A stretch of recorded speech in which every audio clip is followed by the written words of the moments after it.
लगेच त्याच्या गळ्यात टाळ, लगेच त्याचा फोटो. हे भजना तरंगले. शहा थोडं पिठलं, टाळकरी मेले लापशी खाऊ खाऊ. हा फक्त पाया पडायचे पैसे गोळा करतो. हा काय करतो डोम. दिंड्यांमध्ये 90% काम पोरं करतात महाराज. रावट्या ठोकणं, रावत्या काढणं, पाणी आणणं. आता सुविधा झाल्या. 15 वर्षापूर्वी 20-20 किलोमीटर पाण्याचा टँकर भरून आणायला लागायचा आणि मग बिचाऱ्या दिंडीतल्या माऊल्या आंघोळ करायच्या. पूर्वी काय अशा एवढी ठेप नव्हती दिंडीत. एवढी काय ती ठेप. ज्याच्या घरी दिंडी मुक्कामी आहे ना तो मटेरियल देऊन टाकायचा. तिकडे शिजवा नाही तर तसं का. आज नाही, आज सगळ्या सुविधा आहेत. आज दिंडी म्हणजे आरामशीर जगणे. आता पाण्याच्या जागेवर पाणी आहे, नाश्त्याच्या जागेवर नाश्ता आहे, जेवणाच्या जागेवर जेवण आहे. कट्टाळ स्तवर जेवण आहे आता. नाही तर दिंडीतलं 90% काम पोरं करतात. कमिटी भेट काय करतात. आणि कोणत्याही लोकांना सांगून ठेवतो, गावातल्या सगळ्या लोकांना, तरुण एक शक्ती आहे, एकत्र आली तर क्रांती आहे. तरुण पोरांना जवळ करीत जा. सप्त्यात बिप्त्यात ही जुनी मंडळी नांगाठो नाहीच कार्ट्यांना जमून देणार. लई खोडीची. पोरानं टाळ घेतला का म्हातारडं उठलं. घाप ते पोर म्हणलं बुमळू नको. हा टाळ तू बाई वाढेव या. कुठं नाद लागत होत्या. मी बाईच्या नादी लागन पण तुझ्या नादी लागायचं नाही. काय करणार. अहो 9 लोकांची ग्रामपंचायत असली तर 2 याडपटका होईना बाया घ्यावा लागत आहे. चाल ग बाई कोठापुरा होईना चाल. तिला विचारलं सई.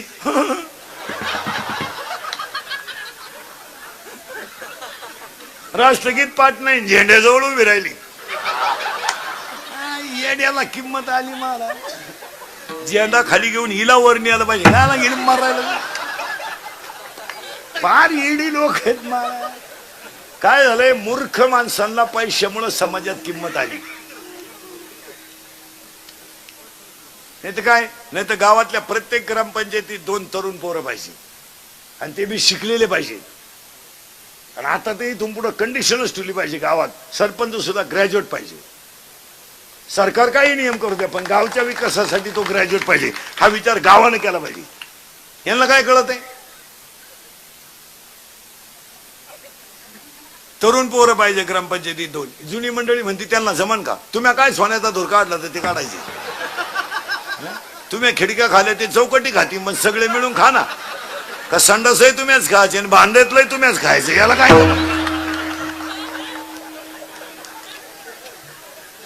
जरा पोरांना जमू द्या.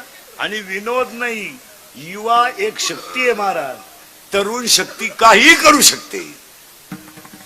चांगलंच करणार ती, पण आपण त्यांना जमून नाही द्यायचं.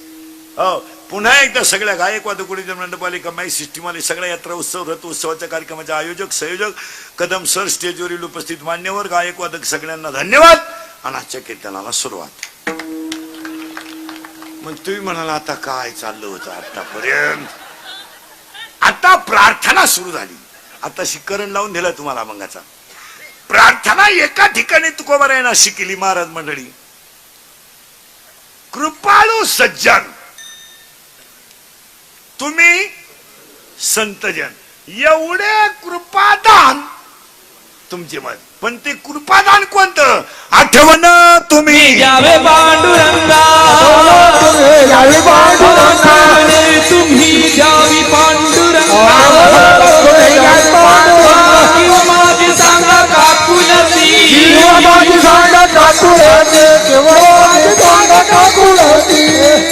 अजून एक प्रार्थना आहे. श्री अनंता पद्मनाभा जगतव्यापका. पण आजच्या कीर्तनातली अभंगातली प्रार्थना वेगळी आहे. आपल्याकडे शाळेत प्रार्थना आहे सदा सर्वदा योग तुझा तुझे कारणी. अजून एक प्रार्थना आहे ज्ञानोबरायची. पहिलं तोगे काऊ काय प्रार्थना आहे. आता आजची प्रार्थना वेगळी आहे. आज कीर्तनाला घेतलेला अभंग तुकोबारायांचा आणि प्रार्थना आहे. प्रार्थना अशी आहे. वैराग्य मला प्राप्त झालंय. वैराग्य झालं नाही असं बोलत जा. वैराग्य झालं नाही असं नाही, पण मला एक अनुभव आलाय. काय. अध्याय नंबर 15 ओवी नंबर 35. अध्याय नंबर 15 ओवी नंबर 35. विरक्ती वाचूनी ज्ञानाशी तगणेच नाही. मला ज्ञान आलंय पण ते वैराग्याशिवाय टिकू शकत नाही. हे बाकी दाण्या दगडावरची जसं लाटणं मोडल पण वाकणार नाही, दगड शेवाळल पण पाजारणार नाही, कीर्तनकार मरतील पण जनता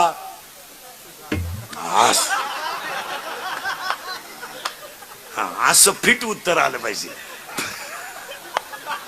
हो, महाराजांची ओवी आहे बर का. हे महाराजांची ओवी माझे नाही. ओव्या बिव्या नीट ऐकायचा.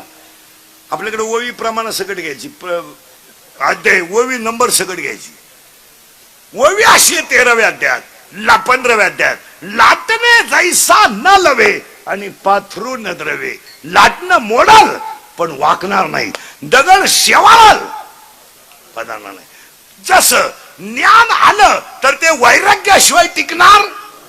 आता लागला करंट अभंगाचा. ज्ञान आलं पण ते ज्ञान शाळेतलं नाही. शाळेतल्या ज्ञानाला कोण खात? रिटायर झाले काही परमनंट नाही झाले. मग कळायला पाहिजे ना का मला संघ काही न्यायचं नाही. तिला एक बरं पटकन बाईला म्हणलं, तुम्ही तुमच्या भावाची पोरगी तुम्हाला सून करून आणली, लबाड बोलायचं नाही. आधार व्हावा म्हणून का निराधार व्हावा म्हणून? आधार. जिनं आणली तिची मुलाखत घ्या. तिला विचारा कस काय चाललंय. 1.5 महिना अगोदर विचारी ती दिंडी कवा निघणार आहे. अगं बाई, भावाची पोरगी कधी करायची टाळावा करू नये. भावाची पोरगी काही झालं तर तो तिचा बाप आहे, आपला भाऊ आहे. उद्या तो बहिणीची बाजू नाही घेणार. पुरी उद्या भांडण झाले तो म्हणतो माझ्या गुड्डीचा काय दोष नाही, माझ्या बहिणीच्या डोक्यात फरक झालाय. नाही तर माझी गुड्डी पहिल्यापासून, माझी गुड्डी कॉलेजला असताना 3 दिवस पळून जायची पण गुड्डीनं कोणाला धक्का लागू दिला नाही. माझी गुड्डी हुशार. माझ्या गुड्डी पायी 3 पोरांनी भाषा घेतल्या पण गुड्डीला गम नाही. आणि आता माझ्या बहिणीला सुद्धा माझी गुड्डीच नीट करीन. कर बाई. नाही आता जर कोणतं जुळत आलं असेल तर भावाला कीर्तन संपल्यावर फोन करा. भाऊ हा विनोद नाहीये महाराज. अरे मग पुण्य जर पाहिजे तर तो माणूस पुण्यवान पाहिजे ना, मला भेटला पाहिजे ना, मी त्याची सेवा करायला तयार आहे. पण त्याला देव भेटेल पाहिजे. मग ऐका आता कोणाला देव भेटेल. एक गायकवाद गुंजन टाळकरी महाराज सगट. नारदाला देव मिळवायला 2 जन्म लागले. एका जन्मात देव नाही मिळणारही नाही. असं कोणी उठायचं एक वारी केली म्हणजे मोक्ष मिळवतोय. बापाच पेंड का? कोणी म्हणायचं माया पोराला पकवा शिकव, काल झक माराय पकवा त्याचं याड निघलं तुझ कुठं शिकतो. कोणी उठायचं माया पोराला कीर्तन शिकवा. कीर्तन करायचीच कसा कोटरी पेतात. तू काय सांगतो? बावळट सारखं आपलं तासाच्या बाहेर पडलेलं बी कोळपायला तकलीफ करतं.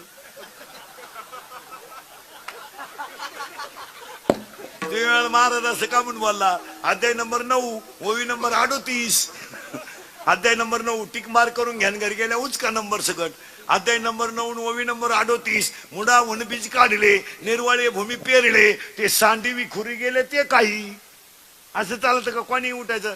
जगात एकच माणूस आहे जे बापाला जमलं ते पोराला जमतं, पुढारी. एवढाच माणूस जीते अख्या जगात. बाप दमला का पोऱ्या उठला, पोऱ्या उठला का येईन उठली, तुळी तीच. बाकी मेले ना पार वाजू. असाच नियम आहे. माऊली सोहळ्यात 22 दिवस लोक पायी चालत्या. गुडघे गेले काहींचे चालू, काहींचे खवट गेले पखवत वाजू. त्यांची कोणी दखल घेत नाही. पण 2च मिनिटं मोठा माणूस दिंडीत आले कॅमेरे फिमेरेवाले, लगेच त्याच्या गळ्यात टाळ, लगेच त्याचा फोटो. हे भजनात रंगले, आमचे मुळ्यात उठले ते रंगले. आमची उठता नाही आग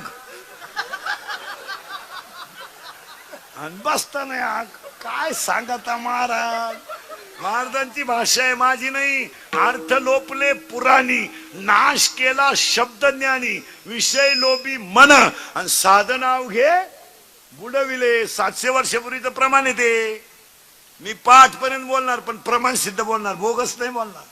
मी मरल ना, म्हणजे मरणार नाही मी 5-25 वर्ष अजून, पण मी मेल्यावर सुद्धा तुम्हाला रोज आपली आठवण येणार. हा काय म्हणत होता. आता जाऊ दे, आता तुम्हाला वाईट वाटेल.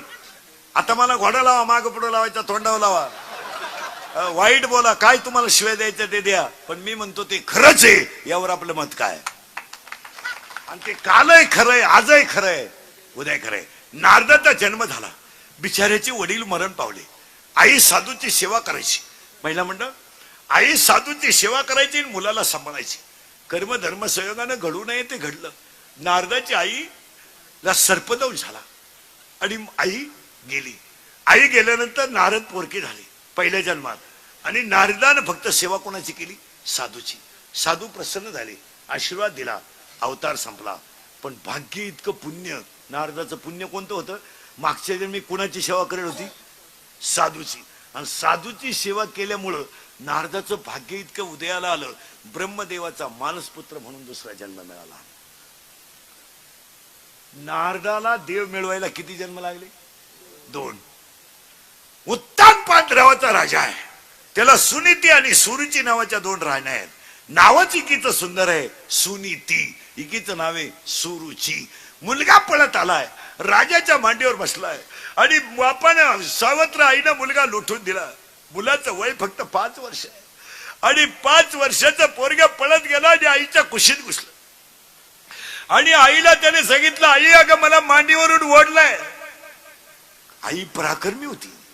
आईनं सांगितलं, डोळ्याचं पाणी पोस, माझं दूध पिलाय तू, माझं दूध पिलाय तू. अरे तुला चमड्याच्या मांडीची किंमत काय? अशी मांडी मिळव का चंद्र सूर्य आहे तोपर्यंत मांडीवरून तुला कोणी ढकलणार नाही. अशी मांडी मिळव, माझं दूध पिलाय तू. मुलाची बाजू न घेणारी आई होती म्हणून तसं घडलं होतं. पोरग 5 वर्षाचं होतं. आई काय करावं लागेल ग? आज 80% आयांनी पोरांचं पोरींचं वाटोळ केलं. सगळं जबाबदार आई आहेत. काय मत आहे तुमचं? कोणती कीर्तनात बसलेली बाई आहे तिला तुझा पोरा दारू पितो हे माहित नाही? बॉटवर कर, माहित नाही तुम्हाला? हे माहित नाही तुम्हाला? तुमचा पोरा क्वार्टर पितो, ढाब्यावर कुत्रीला लात मारतो रस्त्यानं, माहित नाही तुम्हाला? अरे पोराच्या दारूवर पांघरून घालून तुम्ही आयुष्यभर त्या बापाचा छेड केला, याचा कधी विचार केला तुम्ही? अरे पोरगा दारू प्याला तर तुम्ही झाकून ठेवलं. पोरगा पोरीच्या प्रेमात पडला तरी झाकून ठेवलं. आज हाडाची काढ करणारा बाप जेव्हा पोरासमोर बर्बाद झाला तेव्हा तुम्हाला त्याचं काही वाटलं नाही? बनियन मळालं तर त्यानं पलटी करून घातलं, बनियन तुटलं तर त्यानं गाठ मारली. अरे तुम्ही तुमच्या पोराच्या दारूवर पांघरून घातलं, तुम्ही तुमच्या पोराच्या गोव्यावर पांघरून घातलं, तुम्ही तुमच्या पोराच्या जुगारीवर पांघरून घातलं आणि तुमचा पोऱ्या पोरीच्या प्रेमात पडला याच्यावर पांघरून घातलं. परिणाम या बापाला वय नसताना स्वतःच्या मुलाला खांदा द्यावा लागला. याला तुम्ही जबाबदार आहे. काय मत आहे तुमचं? खांदा द्यावा लागला त्याला पोराला. कोणत्या जगात बाप आहे का त्या बापानं मुलाला खांदा द्यायचा आहे आणि स्वतःच्या हातानं पोराचं प्रेत पेटवायचंय? ही वेळ तुम्ही पोरांची लाड करून आणली, यावर तुमचं काय मत आहे? कोणती कीर्तनात बसलेली बाई अशी आहे का तुला तुझी पोरगी प्रेमात पडलेली हे माहित नाही? माहित नाही तुम्हाला? लबाड बोलायचं नाही. मला नाव सांगा.